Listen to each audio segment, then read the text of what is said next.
Nós vamos abrir a Bíblia no Evangelho de Mateus, no capítulo 8, dando continuidade na sequência de exposição no livro de Mateus. Nós vamos ler do versículo 23 ao versículo de número 27, o texto que fala sobre a tempestade que Jesus acalma. Eu vou ler, os irmãos podem acompanhar a leitura bíblica que há de ser feita. Diz assim o texto bíblico: Então, entrando ele no barco, seus discípulos o seguiram, e eis que sobreveio no mar uma grande tempestade, de sorte que o barco era varrido pelas ondas. Entretanto, Jesus dormia. Mas os discípulos vieram acordá-lo, clamando: Senhor, salva-nos, perecemos. Perguntou-lhes então Jesus: Por que sois tímidos, homens de pequena fé? E levantando-se, repreendeu os ventos e o mar, e fez-se grande bonança. E maravilharam-se os homens, dizendo: Quem é este que até os ventos e o mar lhe obedecem?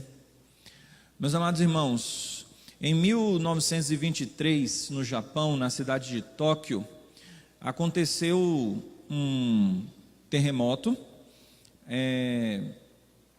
e juntamente com esse terremoto, um incêndio que é considerado o maior incêndio da história humana. E vários fatores que foram concomitantes a essa catástrofe fizeram com que esse evento ficasse marcado na história da humanidade. Por quê? Porque o terremoto aconteceu no período ali do almoço, meio-dia mais ou menos, quando as pessoas estavam fazendo as suas respectivas refeições. E o fogo é usado para cozinhar. E então o terremoto fez com que muitas casas, por causa do abalo sísmico, queimassem, por causa do fogo da cozinha, e ventos sopraram com uma intensidade muito grande, ao ponto de se alastrar aquele incêndio naquela cidade. Além disso,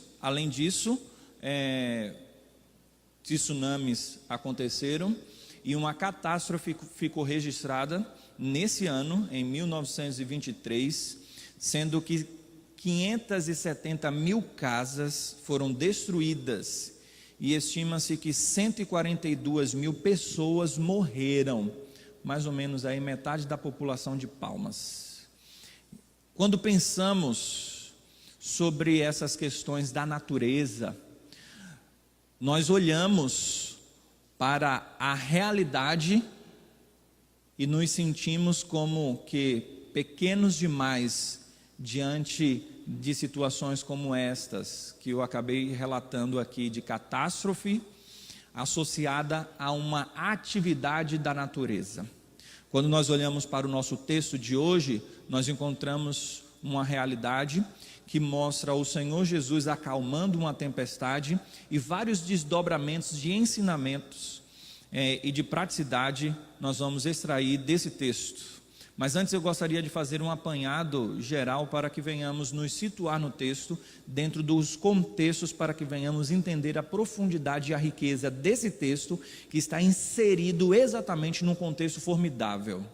Como nós já falamos, até no último sermão que pregamos aqui, quando Jesus põe à prova aqueles que querem segui-lo, nós falamos sobre a autoridade de Jesus, e todo esse bloco de parágrafos que nós encontramos aqui, que compõe o contexto anterior e o contexto posterior do nosso texto, aponta para essa questão da autoridade do Senhor Jesus.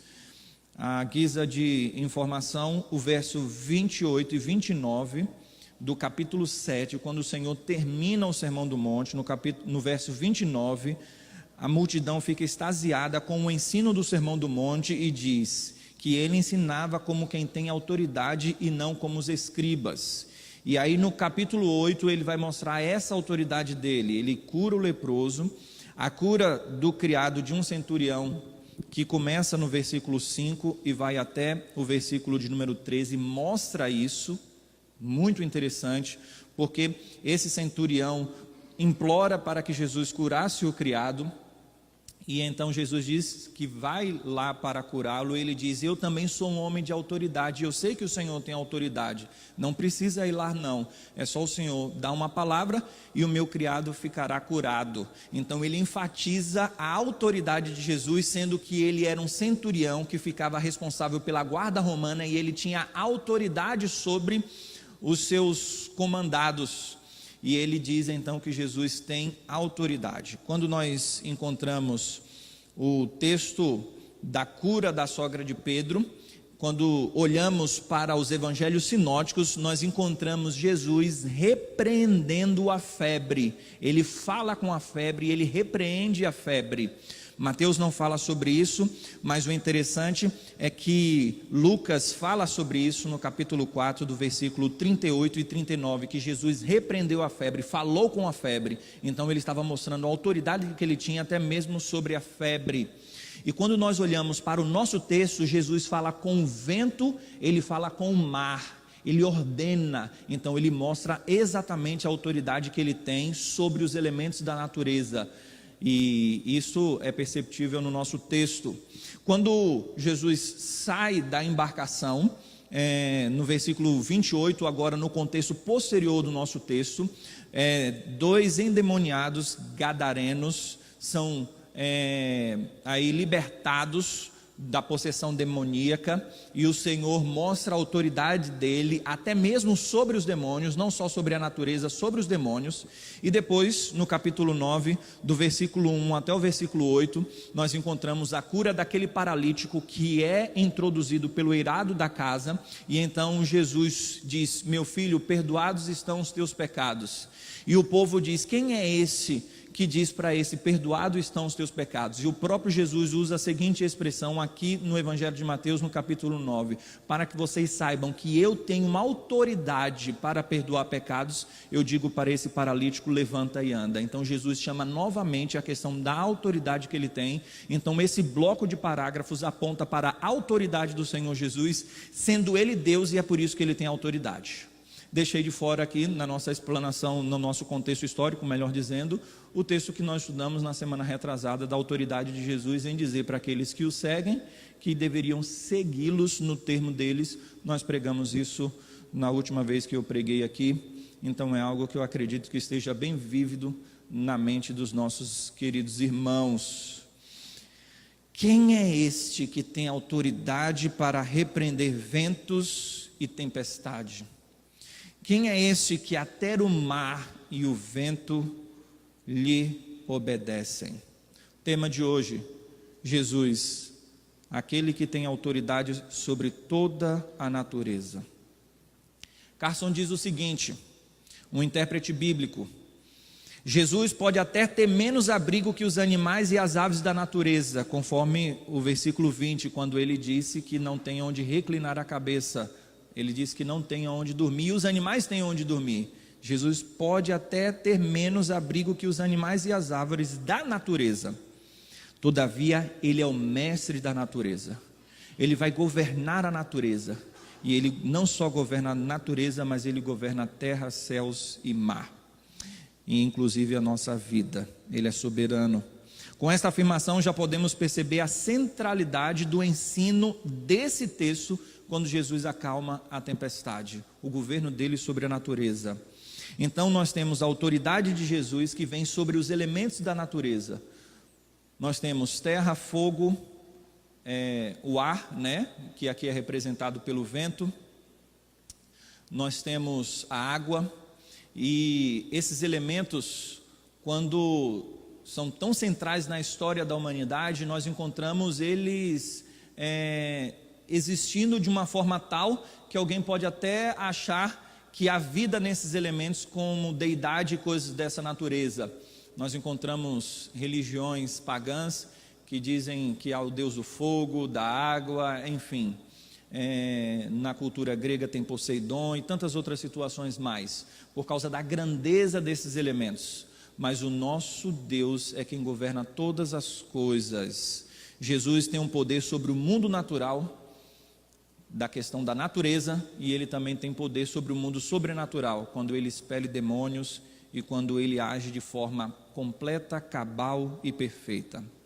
As expressões que aparecem aqui no texto, as expressões gregas, apontam não para uma tempestadezinha, não para uma chuva que caiu ali, não. Vejamos que são homens experientes. No grupo dos apóstolos existiam pescadores já acostumados a estar em alto mar. Nós encontramos as expressões gregas que apontam para uma grande tempestade. É interessante quando nós falamos sobre esses textos bíblicos, nós mentalizarmos o que estava acontecendo, para que a gente possa entender a profundidade do significado do relato bíblico. Imagine você no meio do mar, não sei se você já teve essa oportunidade de estar no navio ou numa embarcação, no meio do mar, fazendo um passeio, ou enfim, trabalhando, independe da razão que você estava no meio do mar.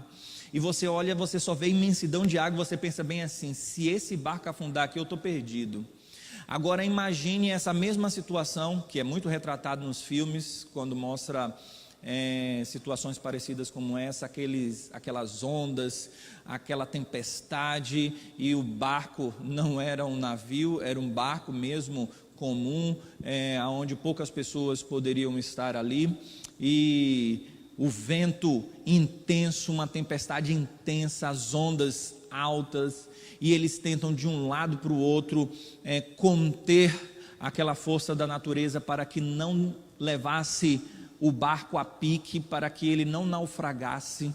E então a intensidade da chuva, dos ventos, fazem com que eles corram para Jesus, porque eles sabem que eles não vão conseguir sair dessa.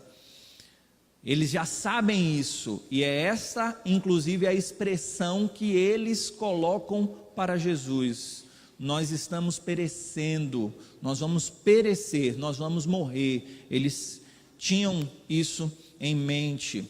O verso de número 24 fala sobre a violenta tempestade, e nós entendemos através das expressões gregas que apontam para a intensidade da tempestade, mas nós encontramos também esse contraste, porque no finalzinho do verso de número 24, nós temos um contraste. Depois de ser relatado que sobreveio o mar uma grande tempestade, então a expressão uma grande, a própria expressão tempestade no grego aponta para a intensidade, de sorte que o barco era varrido pelas ondas. E aí fala, entretanto, como que contrastando, a despeito dessa agonia toda, Jesus dormia, mostrando exatamente esse contraste, essa diferença entre a intensidade do mar e Jesus ali dormindo, calmo, né? E interessante é que John MacArthur, ele vai falar que Jesus, ele está calmo antes da tempestade, durante a tempestade, e depois da tempestade ele acalma a própria tempestade, porque esse contraste, Jesus está aqui como que no sono dos justos. Você já viu alguém dormindo, aí parece que ele está em plena paz, e Jesus está assim, tranquilão, dormindo, né?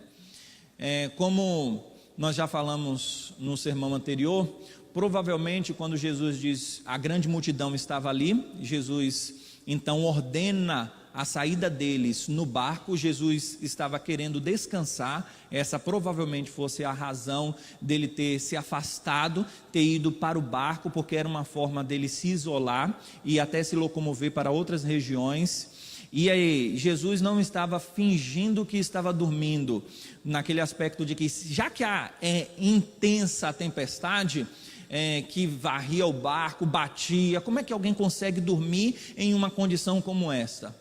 Eu acredito que você já teve algum momento da sua vida que você estava cansado, num sono profundo, que você acordou assim tão perdido, desnorteado, que você pensou assim, o que é que eu estou fazendo aqui? Que dia é hoje? Eu não sei para onde eu vou, onde é que eu estou? Já aconteceu isso comigo, não sei se aconteceu com você, no sentido de você acordar achando que você tem que trabalhar e de repente é o seu dia de folga, né? Mas é porque você estava cansado.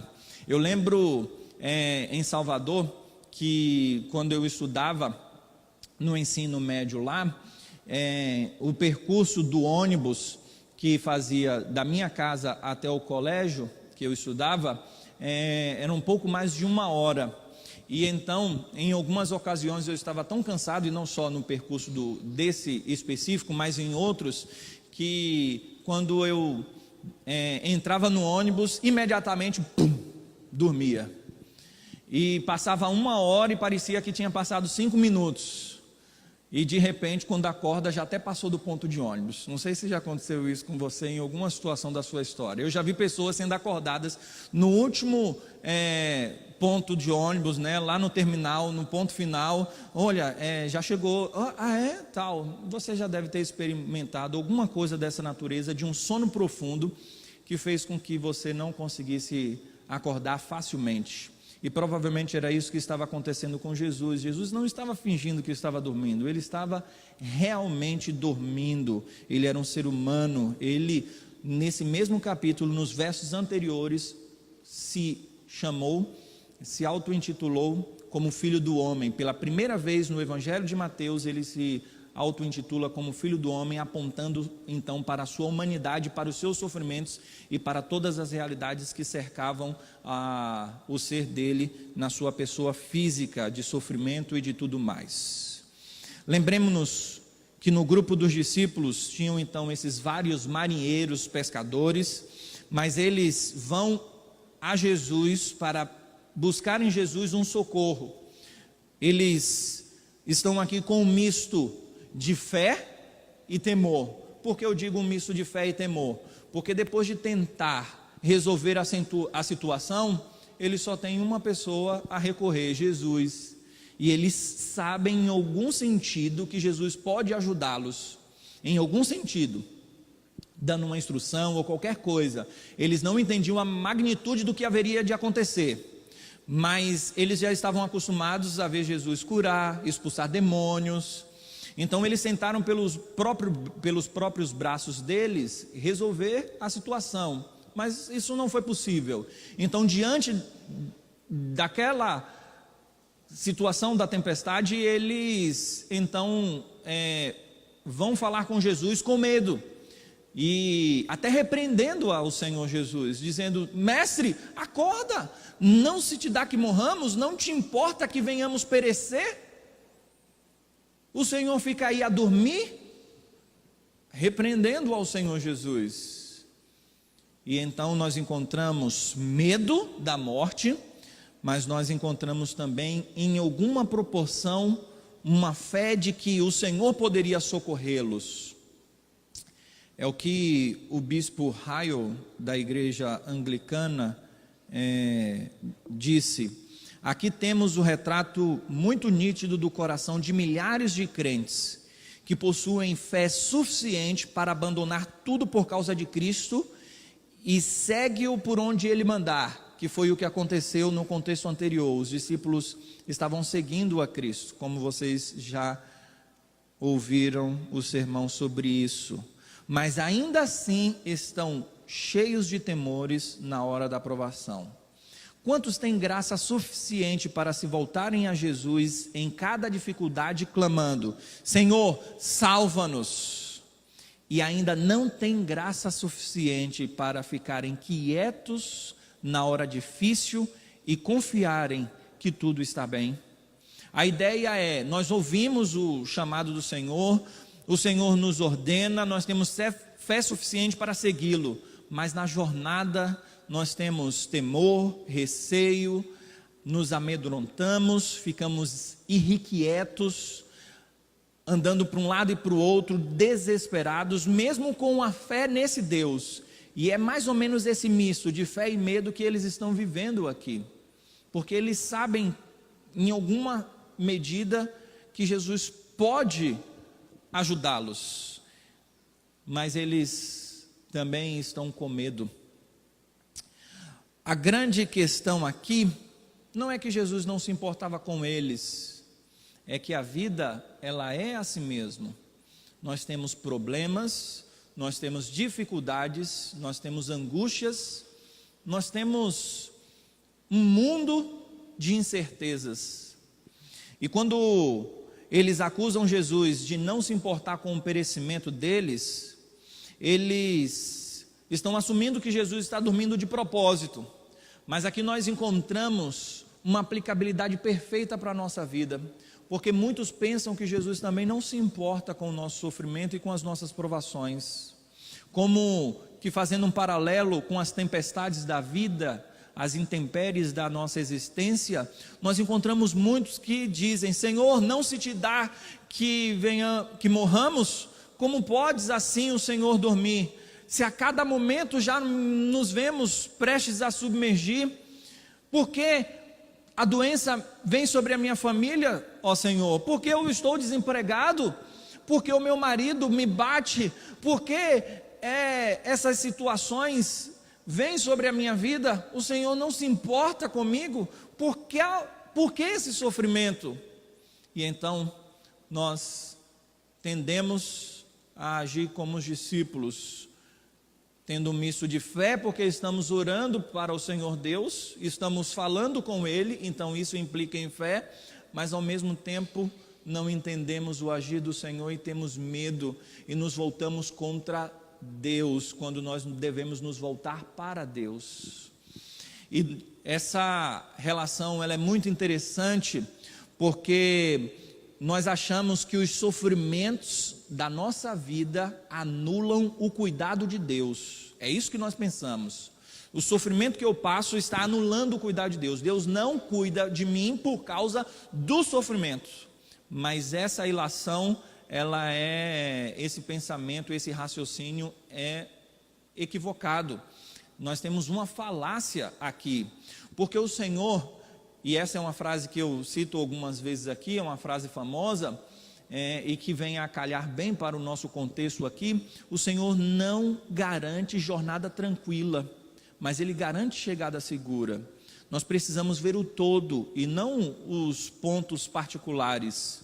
A grande questão é que nós achamos que a vida ela deve ser marcada só de benesses, só de coisas boas, mas nós precisamos entender que o sofrimento é inerente à nossa existência. Se nós nascermos, é certo que vamos sofrermos. Em alguma situação na vida nós vamos sofrermos, e na Bíblia o Senhor nunca prometeu isenção de sofrimento. Pelo contrário, Ele disse: no mundo passareis por aflições. E Ele ainda disse que aquele que fosse o seu discípulo, o próprio contexto anterior mostra sobre isso, quando alguns se põem nesse desejo de seguir ao Senhor, e o Senhor mostra que eles sofreriam também. Então na vida nós sofremos, e o fato de seguirmos ao Senhor também implica em sofrimento.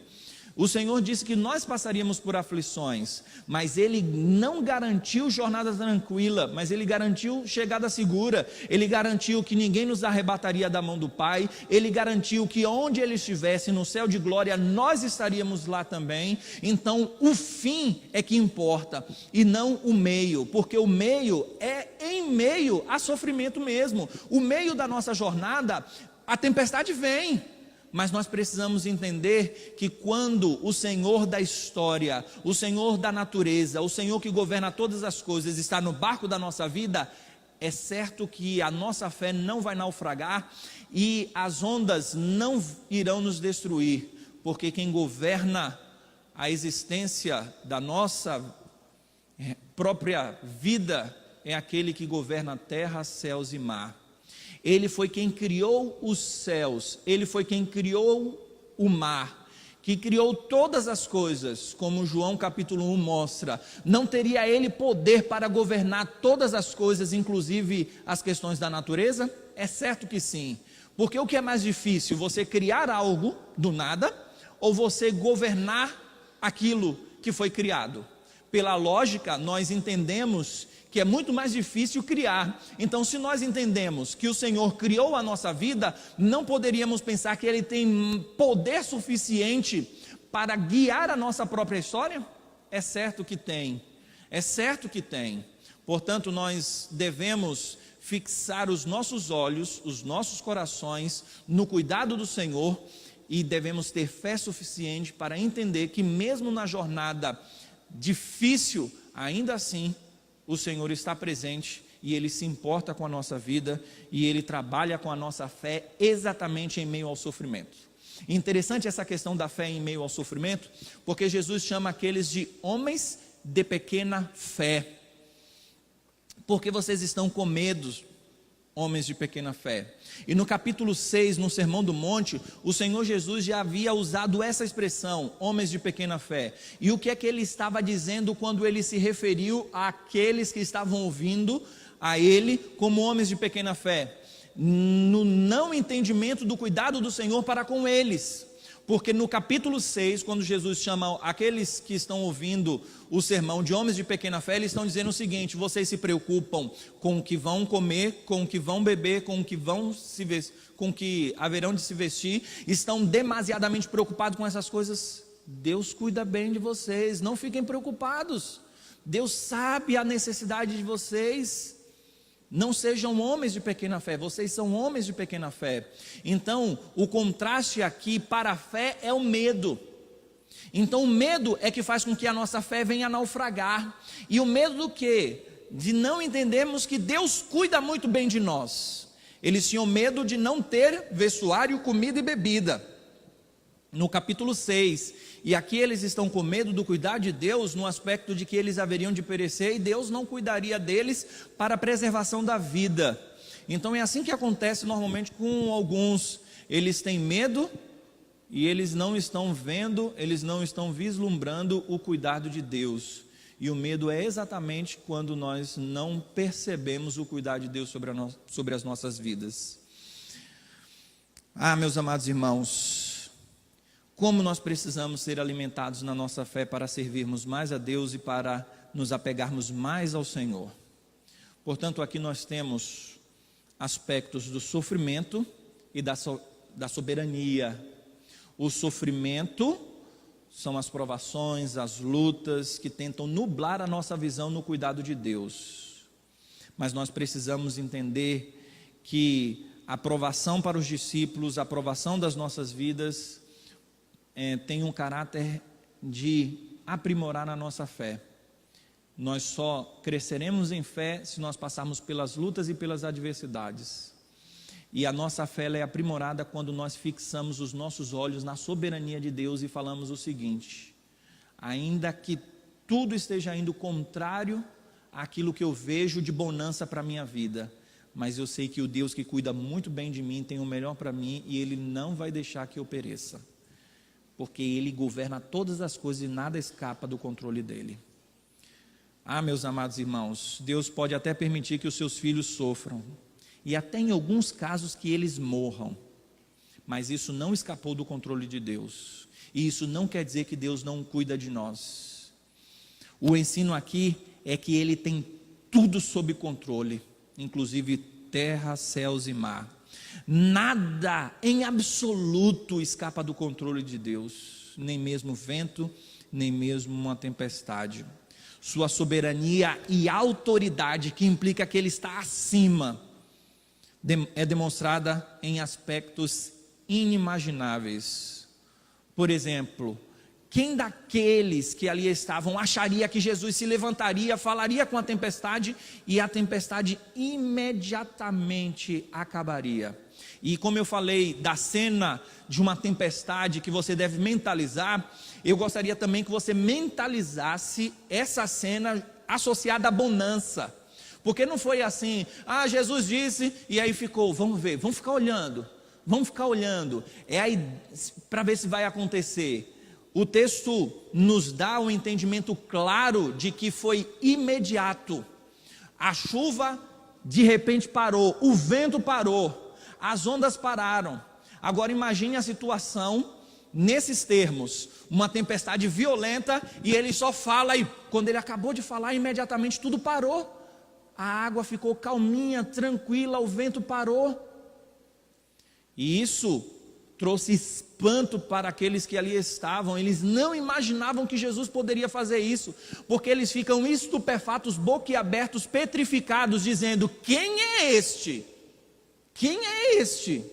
Eu esperava que ele fizesse alguma coisa, mas quem é ele para fazer isso? É interessante esse aspecto do controle do Senhor. O que nós seres humanos podemos fazer diante de uma atividade da natureza?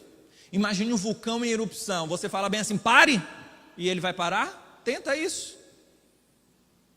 Imagine um furacão, trovões, fogo em florestas. Os homens ficam desesperados quando o fogo é intenso e eles sabem que eles não conseguem controlar o fogo facilmente.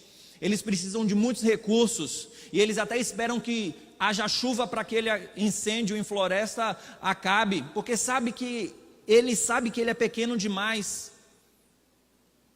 Essas questões, relâmpagos, trovões, tanto que eu disse e repito, essas questões são tão grandes e despertam uma curiosidade na humanidade, principalmente a humanidade primitiva, quando não entendia muito esses aspectos da natureza, e a humanidade pagã, quando esses até atribuíam à força da natureza uma atividade dos deuses, como no caso do Thor, que na cultura nórdica é o deus do trovão. Então quando havia relâmpagos e trovões é porque um deus estava ali presente. Nós encontramos esses aspectos que apontam para a grandiosidade dessas atividades. E se esse homem que acalmou a tempestade tem poder para isso, alguma coisa é demonstrada na pessoa dele, porque ninguém consegue controlar esses aspectos da natureza. O homem não consegue, o máximo que ele pode conseguir é prever através de instrumentos meteorológicos ou coisa dessa natureza, mas ele não consegue cessar, ele não consegue nem estocar vento, quanto mais parar. Então nós precisamos perceber que essas questões estão fora do controle do homem, mas o Senhor Jesus tem o controle sobre todas as coisas, inclusive sobre as atividades da natureza. Quando pensamos sobre essa questão, nós precisamos entender que o nosso objetivo diante dessas grandiosidades é simplesmente nos voltarmos para aquele que tem o poder. Nós somos tacanhos, pequenos, finitos ante a grandiosidade da natureza, mas existe alguém que se sobrepõe, se levanta e determina, e fala, e ordena, e tudo o que ele diz acontece. As orações de homens de pequena fé são baseadas em afirmações que colocam Deus em xeque. Não te importa, Senhor? Coloca em xeque o amor de Deus, o cuidado de Deus, a soberania de Deus, a sabedoria de Deus. O Senhor não está agindo corretamente não. Como essas dificuldades sobrevêm a mim e o Senhor deixa que isso aconteça? A pessoa entra em parafuso. Agora, expressões baseadas em fé, porque nós estamos associando a fé, quando Jesus chama aqueles homens de pequena fé, nós encontramos alguém que está alicerçado com uma fé sólida no Senhor, entendendo que todas essas questões fazem parte da nossa natureza caída, as intempéries da vida fazem parte da nossa existência. Basta você nascer, você nasceu ou até mesmo antes de nascer, no ventre da sua mãe, dependendo de como for a gestação, o cuidado da sua mãe, no aspecto do cuidado mesmo, para que não haja aí nenhuma batida, maus tratos ou coisas dessa natureza. Em qualquer situação, basta você existir que as adversidades advirão sobre vocês. Faz parte. Então nós não podemos achar que, porque isso está me acontecendo. Não acontece. As tempestades da vida são comuns. É só você olhar que a natureza aponta para esse fato. Sempre chove, sempre há tempestade, sempre há dificuldades na nossa vida. Então, nós encaramos tudo isso com uma fé baseada no amor de Deus, entendendo o cuidado de Deus em meio a esses problemas, em meio a essas dificuldades. Deus é sábio, sapientíssimo é o Senhor, soberano é o nosso Deus. E então nós temos uma oração que é feita com fé, baseada no cuidado dele para conosco. Senhor, eu não entendo nem mesmo o modo de agir do Senhor, mas eu entendo que o Senhor tem o melhor para mim. Então, se isso está me acontecendo, jamais pensarei que o Senhor não se importa comigo. Pelo contrário, o Senhor cuida muito bem de mim e inclusive fortalece a minha fé em meio a essa provação. Há grandes perigos doutrinários aqui quando falamos sobre isso e quando não entendemos isso de forma adequada. Porque os ateus, eles dizem exatamente isso: Deus não existe, porque se existisse não teria tanta maldade no mundo. Quando nós não entendemos a soberania de Deus em meio aos sofrimentos, porque aqui é o binômio, soberania e sofrimento, angústia, problema. Alguns até disseram, como o deísmo inglês, de que Deus deu corda no mundo e Ele deixa o mundo agir com as causas naturais. Então é uma relação de causa e efeito, e então Ele não intervém. A teologia esdrúxula do teísmo aberto, que diz que Deus não sabe do futuro, então é por isso que as coisas acontecem, porque Ele não sabe o que vai acontecer no dia de amanhã, e tantas outras realidades mais que colocam Deus como que se Ele estivesse em uma redoma querendo sair e Ele não consegue sair, quando isso não cai para o ateísmo, a não existência de Deus e tantos outros aspectos filosóficos mais. Nós precisamos entender, meus amados irmãos, que o nosso Senhor Jesus, Ele é Deus, Ele é real, Ele existe e Ele está em meio à tempestade, e no tempo certo Ele haverá de acalmar a tempestade da nossa vida. Esse grande milagre nos mostra e deve nos convencer que Jesus tem controle sobre a vida, sobre a história. Os discípulos são levados a pensar assim, de acordo com o próprio texto. E a ideia que deveria permear a mente deles é a seguinte: nós nunca temeremos de novo. Por que nós nunca vamos ter medo? Porque quando o Senhor está por perto, Ele resolve qualquer problema. E é esse o pensamento que nós também devemos ter. Se Jesus estiver no barco da nossa vida, é certo que esse barco não vai naufragar. Deus não garante jornada tranquila, é certo que Ele não garante, mas Ele garante chegada segura. Se você é um salvo e se Jesus está no barco da sua existência e da sua história, tenha certeza, meu irmão, que Ele não te abandona, Ele não te deixa à deriva, e o seu barco não haverá de ir a pique, ele não vai naufragar. Ao término da narrativa, Mateus diz que eles estão maravilhados, e essa expressão maravilhados é de estarem extasiados. E eu gosto muito da expressão de Marcos, quando ele relata esse mesmo fato, e ele usa outra expressão: eles ficam com grande medo, com grande temor. Marcos capítulo 4, 41 fala sobre isso, dizendo que eles estão possuídos de grande temor. Que questão interessante, eles estavam com medo da tempestade, porque eles acordam Jesus e falam: Senhor, não se te dá que morramos? Aí Jesus se levanta, acalma a tempestade, agora eles ficam com mais medo ainda. Olha que questão interessante, agora é que eles estão com grande temor. Quem é este? E John MacArthur fala algo interessante. Ele disse que pior do que ter uma tempestade fora do barco é ter Deus dentro do nosso barco, e isso deve nos espantar mesmo. E é isso que eles estão entendendo ali. Quem é este? Esse não é um qualquer. É como Pedro, que quando estava pescando, não apanhou nada. Jesus diz: lança de novo a rede.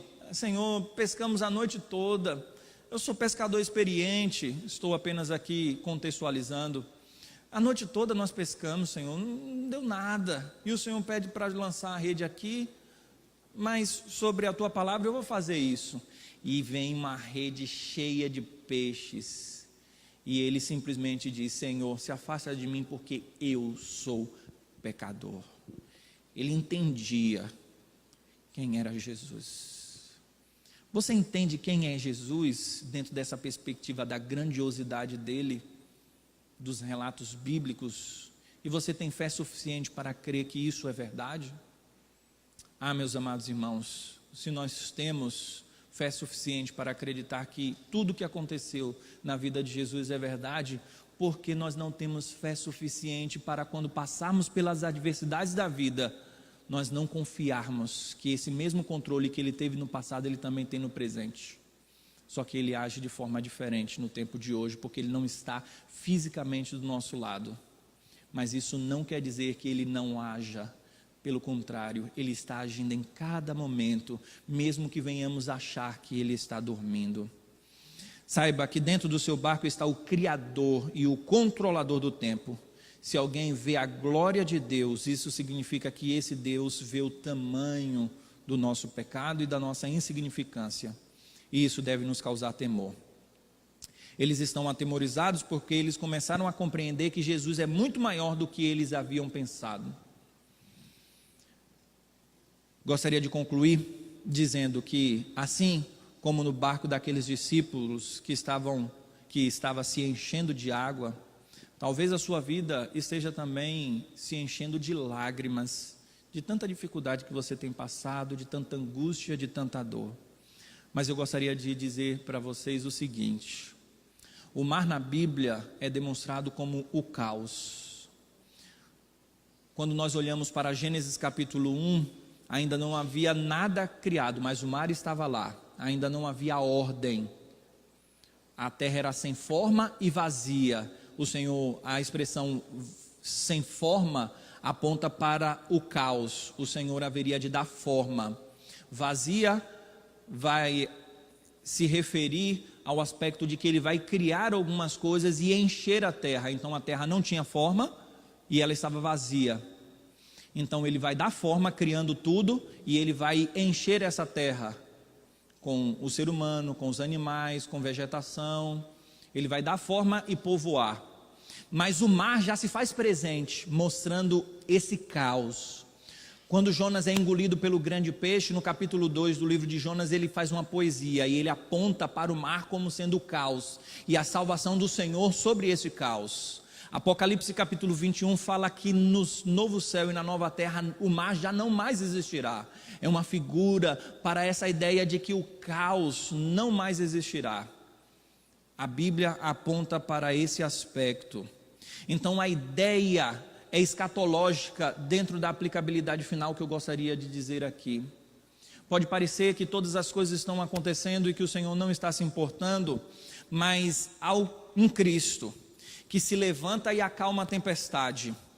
Nesse texto nós encontramos o vislumbre daquilo que há de vir. Quando naquele grande e glorioso dia, todos haverão de reconhecer que Ele é soberano, que Ele tem toda a autoridade e que Ele tem todo o poder. Todos os olhos verão e todos reconhecerão que Cristo é o Senhor para a glória de Deus Pai. As pessoas pensam que estão sob o controle da vida delas. Quando as coisas vão bem e ele faz alguma coisa e alguma coisa que sai bem, ele diz: eu fiz isso, eu tenho controle sobre a minha vida, amanhã eu sei que eu vou me levantar, que eu vou trabalhar, que eu vou fazer isso. Mas basta alguma situação sair do controle e ele não consegue fazer nada. Ele consegue perceber que ele não tem o controle da vida dele. É só ele ficar doente, acontecer uma morte, a casa pegar fogo, ou qualquer situação, qualquer desastre, até mesmo a força da natureza. Então é perceptível que o homem não tem controle total sobre a sua vida. Mas é exatamente nesse momento que o grande Senhor Jesus se levanta, porque muitos acham que Ele está dormindo, e quando o Senhor se levanta no texto, Ele já sai ordenando, Ele já sai com a sua autoridade. Então Ele é o único que controla todas as coisas, e Ele se levanta na mão, Ele tem a batuta da história humana, e tudo o que Ele falar há de acontecer. Ele então fica de pé com a batuta na história humana em sua mão, e Ele ordena e tudo mais acontece. Veja este Cristo que controla o caos da nossa vida e pode transformar toda a situação caótica em bonança. E Ele há de fazer isso naquele grande e glorioso dia, e Ele já faz isso no tempo que se chama hoje.